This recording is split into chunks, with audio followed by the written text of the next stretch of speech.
Hi friends, நம்ம இன்றைக்கி இஃப்தாருக்கு கடல் பாசி செய்கிறோம். அதுக்கு தேவையான பொருள் கடல் பாசி, சுகர், தேங்காய் பால், ஜம்ஜா விதை.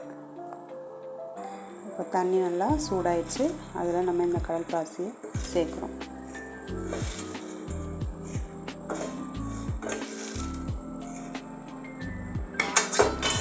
லைட்டாக கரண்டியை வச்சு விட்டுக்கணும்.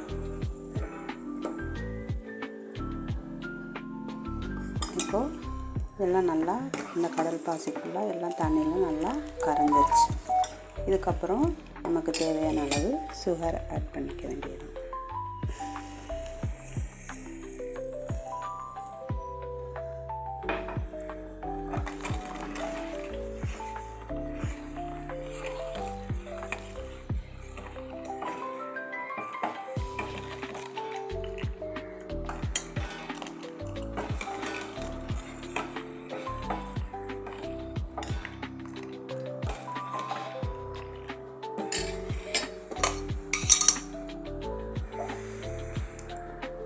ஒரு பிஞ்ச் அளவு கொஞ்சம் உப்பு சேர்த்துக்கிட்டால் அது இனிப்போட தன்மையை கொஞ்சம் அதிகப்படுத்தும்.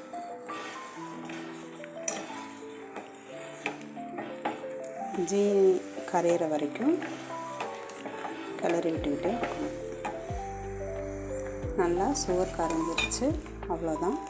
அடுத்து இதை அப்படியே தட்டில் மாற்றிக்க வேண்டியதுதான். நாம் ஊற வச்ச அந்த சப்ஜா விதையை ஒரு பிளேட்டில் ஊற்றி வச்சுருக்கோம். அதே பிளேட்டில் அந்த கடல் பாசியை கொஞ்சம் ஊற்றிக்க போகிறோம். கடல் பாசி ஊற்றியாச்சு. அதுக்கப்புறம் இன்னொரு பிளேட்லையும் அதே கடல் பாசியை ஊற்றி நாம் எடுத்து வச்ச இந்த தேங்காய் பாலையும் சேர்த்துக்கணும்.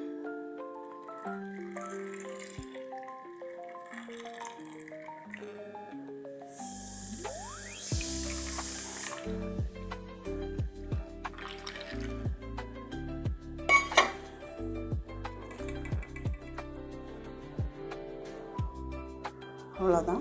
ஒரு 2 மணி நேரம் கழித்து பார்ப்போம். ஃப்ரெண்ட்ஸ், 2 மணி நேரம் ஆயிடுச்சு. கரெக்டான பதத்துக்கு வந்துடுச்சு. நமக்கு இப்போ தேவையான ஷேப்பில் கட் பண்ணிக்கலாம். நமக்கு தேவையான ஷேப்பில் வெட்டியாச்சு.